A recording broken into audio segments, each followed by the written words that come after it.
Taylor here from Capital Physical Therapy, along with my puppy dog Bear. We're here to talk today about urinary incontinence. This is something I'm very passionate about talking with people about. I've been working in this realm for about 3 years, new to Capital Physical Therapy into the DC area, but I practiced back in Memphis beforehand for a while. So, like I said, I love talking about it. Let's get going. Let me turn on this presentation.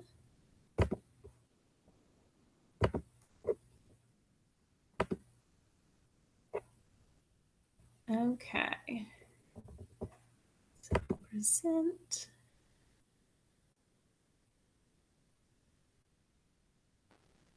It's loading.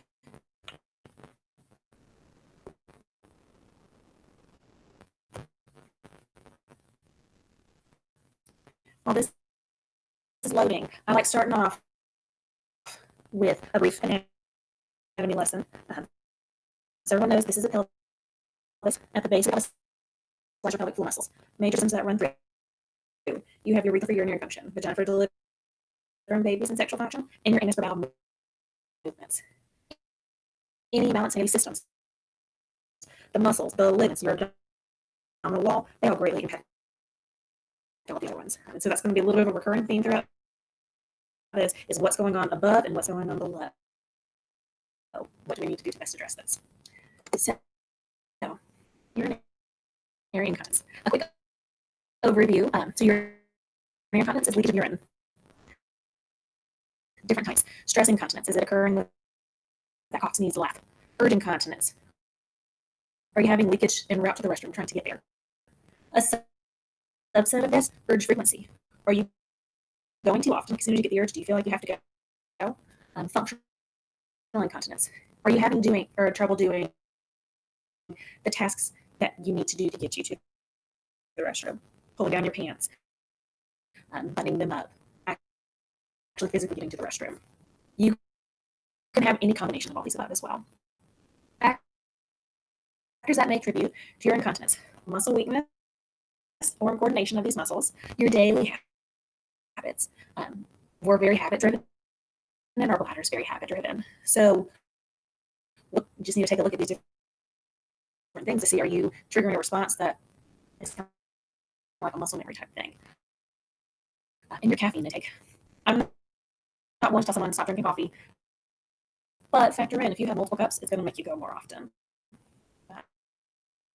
It's very important in this process too, not to stop drinking water. There are a lot of people who restrict their fluid intake when they start experiencing incontinence to try to help manage it. And dehydration is not good, especially in the heat. When as hot as it is up in here in DC, we don't want to be dehydrated on top of everything else.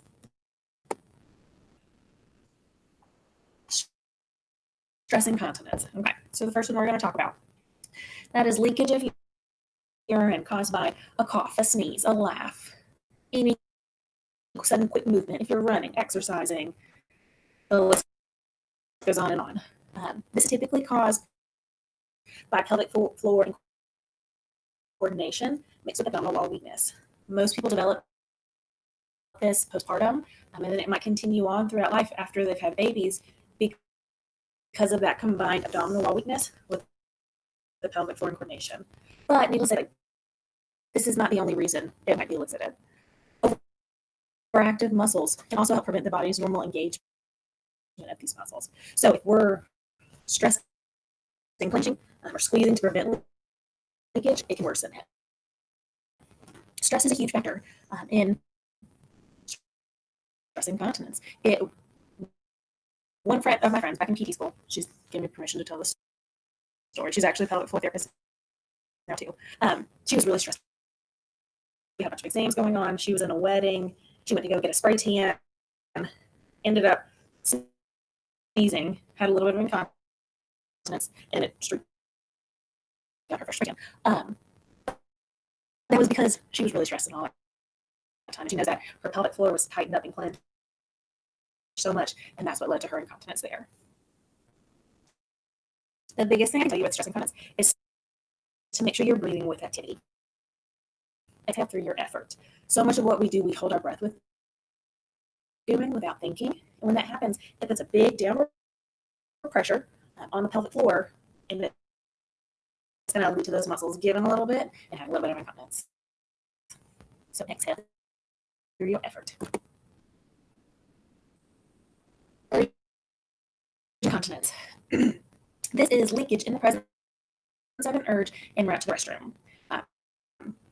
People describe it as key in the door syndrome. I hate putting a syndrome on it, but described as soon as you get home, you put your keys in the door, boom, instantly you have to go to the restroom. This is typically habit driven. We don't like going to the restroom when we're out and about, or we start going to the restroom just in case we're chickpeeing. When we start doing this, it triggers that muscle memory of the brain to say, these are our safe places, these are where we want to go to the restroom. That can lead to the body bringing that urge on sooner than needed if we're in those regions too. So if this is what's going on, urge delay strategies are wonderful, and change of routine can help significantly. The two of these can really help manage these symptoms. An exercise program also addressing any muscle incoordinations is also beneficial. Urge frequency. So good healthy voiding intervals are every 2 to 4 hours.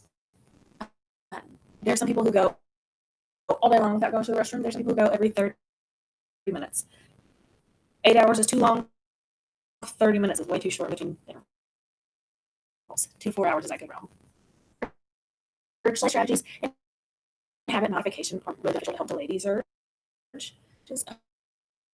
Just because you get the urge to go to the restroom does not mean that you have to go to the restroom. As well with that, just because you have a little bit of urinary incontinence doesn't mean you need to go to the restroom. And that's when urge typically develops. So if people start wanting to prevent leakage or in response to leakage, they tend to develop urge frequency. I do want to put a little special note here. Nocturia. So waking up in the middle of the night to go to the restroom. This is also something that we can address with PT. But it is really important to factor in. Are you a good sleeper? Are you waking up because your bladder is actually waking you up, or something stirring you to bring you a little bit out of sleep, and then you recognize that urge to go to the restroom? Just keep that in the back of your mind. Functional incontinence. So like I said, this is incontinence that occurs due to difficulties with the needs of restrooming. Walking to the restroom, unbuttoning your buttons, pulling down your pants. Physical therapy really addresses more mobility concerns, but like I said, all of them can be in coordination with each other. So we take the holistic approach and look at the whole body and see what's going on. Before you start PT, it's important to ask yourself, when is your incontinence happening? Are you noticing it only as soon as you get home? Is it happening with sit to stand? Is it happening when you're yelling, jumping, cheering on your son playing soccer or daughter playing soccer? Think about it. Just have a good mental picture of when is the incontinence happening. How often is it occurring? Are we talking every day? Are you having leakage?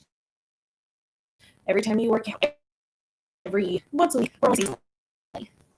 Are you using any incontinence products?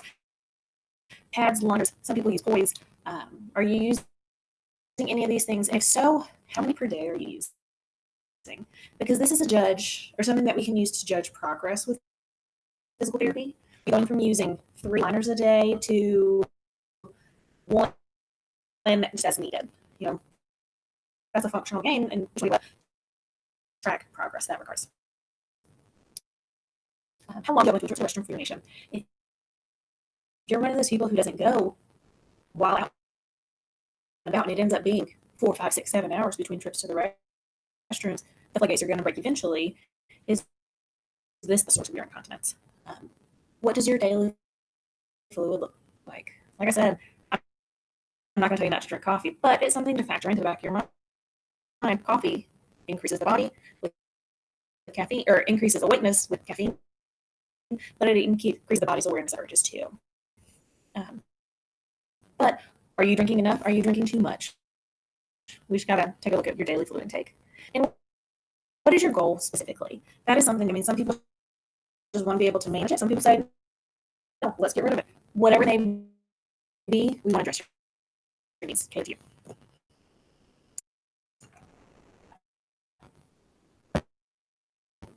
What to expect with physicality. So we're going to start off PT initial evaluation. Review the systems, medical history, status. Look at your posture, your ribs, your spine, your hips. Check you for diastasis. Abdominal wall weakness mixed with that pelvic floor weakness is the biggest combination that leads to incontinence. We want to get you started on a home exercise program. Tons of patient education. As you can see, I talk a lot and I talk fast, but know that I have written handouts for everything. Follow-up appointments. We just want to monitor, assess, see what's going on, see what we need to add exercise-wise, maybe what we need to tweak or change, and make sure that we're taking care of your specific needs. So with that being said, first exercise I want to get everybody started with, diaphragm breathing. What is diaphragm breathing? So diaphragm, your diaphragm's a dome-shaped muscle, sits at the base of your ribs. This is your primary breathing muscle. We are born breathing with it. We get out of the habit of breathing with it. When you breathe with your diaphragm, it's going to help strengthen the abdominal wall and works with pelvic floor muscle coordination. So breathe in, belly expands, slight pressure on the pelvic floor. Exhale, those muscles engage. It's a functional Kegel, functional movement. And it's just going to help with coordination and strength. So let's do it. What I want you to do is breathe in through your nose for count of 3, and then out through your mouth for count of 6. So in and out. In and out. And as you can see, you're not going to get a lot of chest rise, the motions from your belly. And like I said, there's that natural co-contraction of the pelvic floor that occurs on the exhale, so it's going to work on coordination.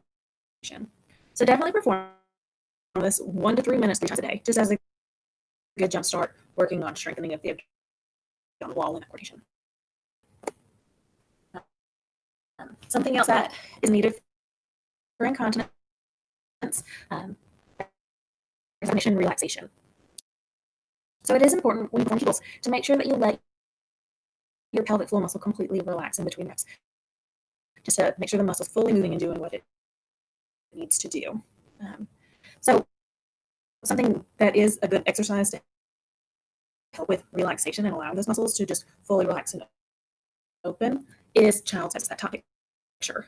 An alternate is to sit at a table at your desk, forehead, forearms down, and just kind of really stretch out the back and let the pelvis open up. Do diaphragm breathing in this position. Another exercise that works on more coordination is this bottom one. That uses a small ball. You can use a pillow, a towel, something to squeeze in between your legs. So on your inhale, you relax. Exhale, squeeze. And just kind of do that to really work on those coordinating muscles. Next step. Okay, so got you started on a little bit of exercises, but if you need more, want to talk more about these things, we'll see you in the clinic. We offer both in-clinic and telehealth sessions. They're always one-on-one, catered to you and your needs. If you're interested in making appointments, either give us a call at that number or check out our website at capitalptdc.com. And feel free to email me with any questions you might have. That's Taylor at capital.pt. Look forward to helping you out, seeing what we can do. That is it. So, we're all here. Thanks for joining.